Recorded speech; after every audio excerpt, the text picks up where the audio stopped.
आज है 14 सितंबर 2023 दिन गुरुवार। Welcome back to clean news UP. चलिए देखते हैं उत्तर प्रदेश की 25 फटाफट बड़ी खबरों को। इससे पहले आप न्यूज को कहां से देख रहे हैं हमें कमेंट में बताना बिल्कुल ना भूलें। साथ ही हमारे फेसबुक पेज को भी फॉलो करें। फेसबुक पेज का लिंक डिस्क्रिप्शन में दिया गया है।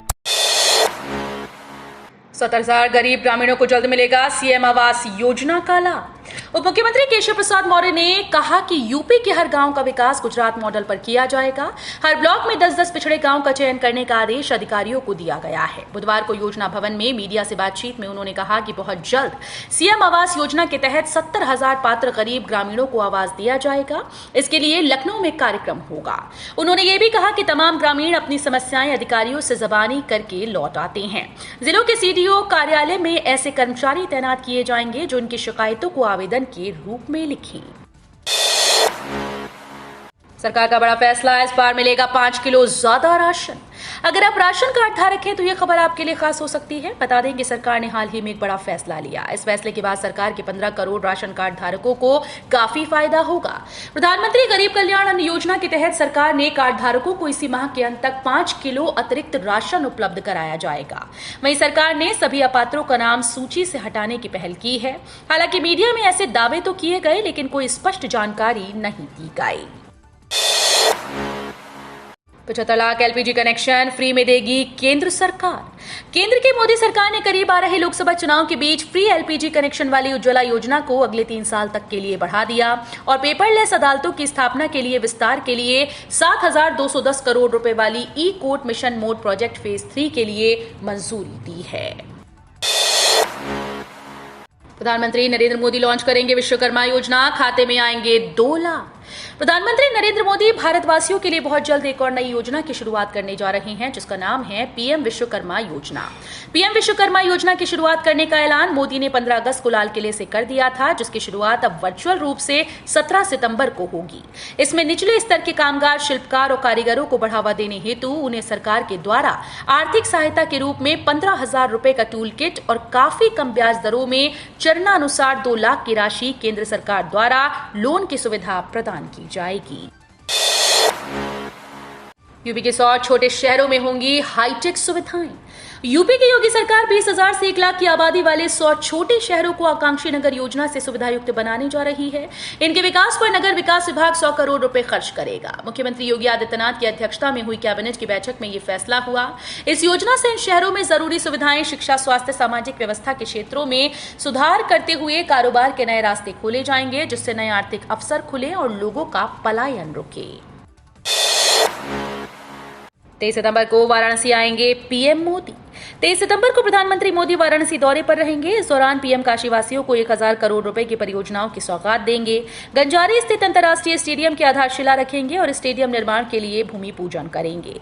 पीएम काशी सांसद सांस्कृतिक महोत्सव में शामिल होंगे। इसके अलावा एक जनसभा को भी संबोधित करेंगे। यूपी के 12वीं पास युवाओं के लिए अच्छी खबर, योगी सरकार ने इन पदों के लिए निकाली नौकरी। उत्तर प्रदेश में वन और वन्यजीव विभाग में वन रक्षक व वन्यजीव रक्षक के 709 पदों पर भर्ती होगी। अधीना सेवा चयन आयोग की ओर से इसके लिए विज्ञापन जारी कर दिया गया। ऑनलाइन आवेदन 20 सितंबर से शुरू होंगे और 10 अक्टूबर तक किए जा सकेंगे। वहीं शुल्क समायोजन और आवेदन में संशोधन की अंतिम तिथि 17 अक्टूबर निर्धारित की गई है। अभ्यर्थियों की शॉर्ट लिस्टिंग उनकी प्रारंभिक अर्हता परीक्षा 2022 के स्कोर के आधार पर की जाएगी। इसके लिए पीईटी 2022 में शामिल होने वाले अभ्यर्थी ही आवेदन कर सकेंगे। वाराणसी के लोगों को जाम से नहीं होना होगा परेशान, चौड़ी होगी सड़क, मंदिर होगा स्थानांतरित। चौकाघर चौराहे से लकड़ी मंडी के बीच लगने वाले जाम को खत्म करने के लिए रास्ते में पड़ने वाली पुलिया को चौड़ा किया जाएगा। इसके लिए लोक निर्माण विभाग ने 143.84 करोड़ का प्रस्ताव तैयार किया। वहीं सड़क पर पड़ने वाले मंदिर को स्थानांतरित किया जाएगा। इसके लिए जमीन का चयन कर लिया गया। इसे स्थानांतरित करने में करीब 20 लाख रुपए का खर्चा होगा। पुलिया चौड़ी होने और मंदिर स्थानांतरित होने से सड़क की चौड़ाई 7 मीटर से बढ़ाकर 17 मीटर हो जाएगी। यूपी रोडवेज के नए रूल, रात में 25 से कम यात्री हुए तो नहीं चलेगी बस। अब दिन में 35 और रात में 25 से कम सवारी होने पर रोडवेज बसेस का संचालन नहीं किया जाएगा। परिवहन निगम की अपर प्रबंध निदेशक अन्नपूर्णा गर्ग ने इसका आदेश जारी कर दिया। इस फैसले के पीछे घाटे से बचने का तर्क दिया गया। आदेश में कहा गया कि सितंबर में यात्रियों की संख्या कम होती है। सितंबर के अंत में श्राद्ध और उसके बाद नवरात्र शुरू होंगे, इससे यात्री कम हो जाते हैं। ऐसे में लोड फैक्टर का ध्यान रखा जाए। वाराणसी में पर्यटक उठा सकेंगे हॉट एयर बलून का लुत्फ। बीडीए और पर्यटन विभाग ने शुरू की तैयारी। योगी सरकार उत्तर प्रदेश में पर्यटन को बढ़ावा देने के लिए लगातार नई योजनाएं ला रही है। इसी क्रम में प्रधानमंत्री के संसदीय क्षेत्र काशी में धार्मिक पर्यटन को बढ़ावा देने के लिए मंगलवार को पर्यटन कार्यालय लखनऊ में बीडीए और पर्यटन विभाग के बीच एक एमओयू साइन हुआ। इसमें सबसे प्रमुख काम वाराणसी में हॉट एयर बलून को स्थायी करना होगा। पिछले 3 सालों से वाराणसी में जाड़े में हॉट एयर बलून फेस्टिवल मनाया जा रहा है, जो कुछ ही दिनों का होता है। यूपी में फिर बदला मौसम। कई जिलों में भारी बारिश की चेतावनी। वज्रपात को लेकर भी अलर्ट। यूपी में पिछले दिनों लगातार 3-4 दिन तक हुई बारिश से प्रदेश के ज्यादातर जिलों में जनजीवन अस्त व्यस्त हो गया। हालांकि कुछ जगहों पर अभी बारिश का सिलसिला थमा नहीं। मौसम विभाग ने एक बार फिर से भारी बारिश को लेकर चेतावनी जारी कर दी। साथ ही वज्रपात को लेकर भी अलर्ट जारी किया। बता दें कि पिछले दिनों हुई भारी बारिश से लखनऊ, बाराबंकी, मुरादाबाद समेत कई शहरों में सड़क से लेकर गलियों तक में पानी भर गया था।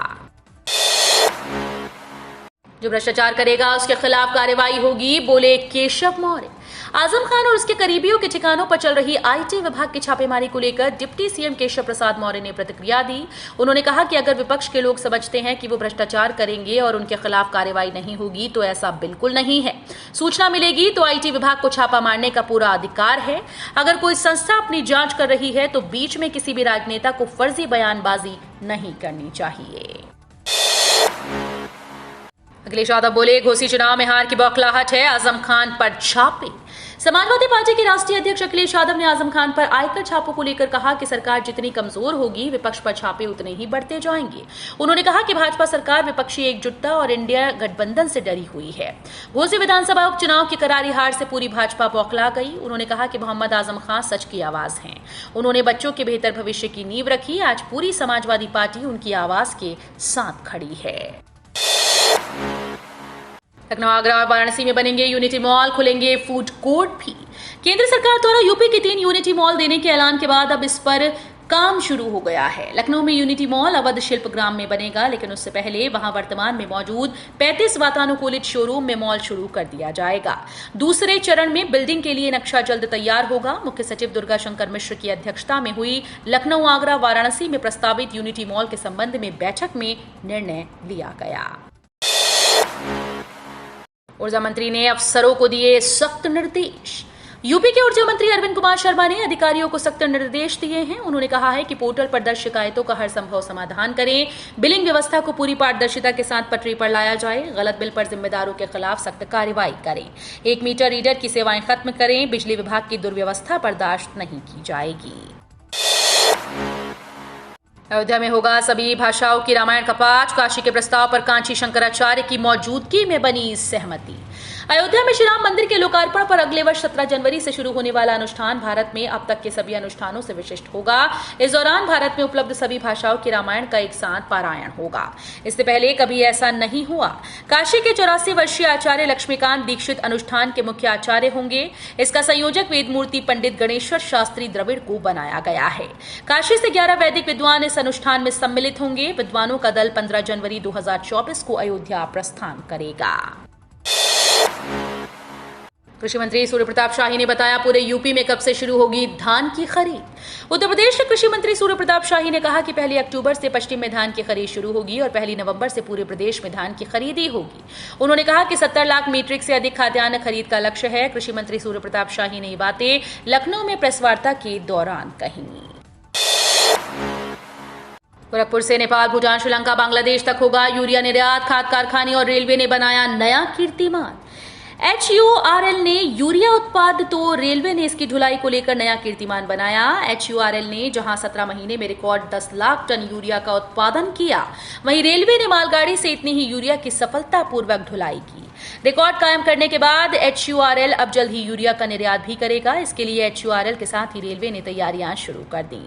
अभी तक यूपी के जिलों में सप्लाई होने वाला यूरिया कुछ महीनों में श्रीलंका, बांग्लादेश, भूटान और नेपाल को निर्यात देगा। डेंगू के प्रकोप के बीच मलेरिया का हमला, यूपी के इस जिले में 2400 के पार मरीज। मलेरिया बुखार का हमला दिनों दिन तेज होता जा रहा है। बरेली में 72 मरीज मलेरिया बुखार से पीड़ित मिले। इसके साथ ही मरीजों की संख्या 2400 से ज्यादा हो गई। बीते कई दिनों से मरीजों की संख्या लगातार बढ़ती जा रही है। स्वास्थ्य विभाग की तरफ से मंगलवार को प्रभावित इलाकों में मलेरिया की जांच का अभियान चलाया गया है। मीरगंज, शेरगढ़, फतेहगढ़ पश्चिमी, भमोरा, मझगवां के साथ ही शहर के कई इलाके में बुखार के मरीजों की जांच की गई। स्वास्थ्य विभाग की जांच में 72 लोगों की रिपोर्ट में मलेरिया संक्रमण की पुष्टि हुई। आतंकियों से निपटने के लिए संयुक्त अभ्यास करेगी एनएसजी व पुलिस टीम, आम जनता के लिए निर्देश जारी। यूपी में आतंकी घटनाओं से निपटने के लिए उत्तर प्रदेश पुलिस और एनएसजी संयुक्त रूप से आज बृहस्पतिवार को मॉक ड्रिल करेगी, जिसे गांडी वी का नाम दिया गया है। मॉक ड्रिल शहर के विभिन्न सार्वजनिक स्थानों पर की जा रही है। इसे लेकर विशेष पुलिस महानिदेशक ने जनता से अपील की है कि वो संयम बनाए रखें और विचलित ना हो, साथ ही किसी प्रकार की अफवाह न फैलाएं और न ही अफवाहों पर ध्यान दें।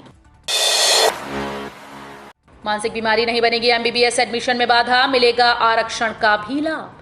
राष्ट्रीय आयुर्विज्ञान आयोग ने उच्चतम न्यायालय को बताया कि मानसिक बीमारी के लक्षण अब एमबीबीएस कोर्स की आगे की पढ़ाई में बाधा नहीं बन सकते और दिव्यांगता मूल्यांकन के बेहतर तरीके तैयार होने के बाद ऐसे अभ्यर्थियों के लिए भविष्य में आरक्षण लाभ पर विचार किया जा सकता है।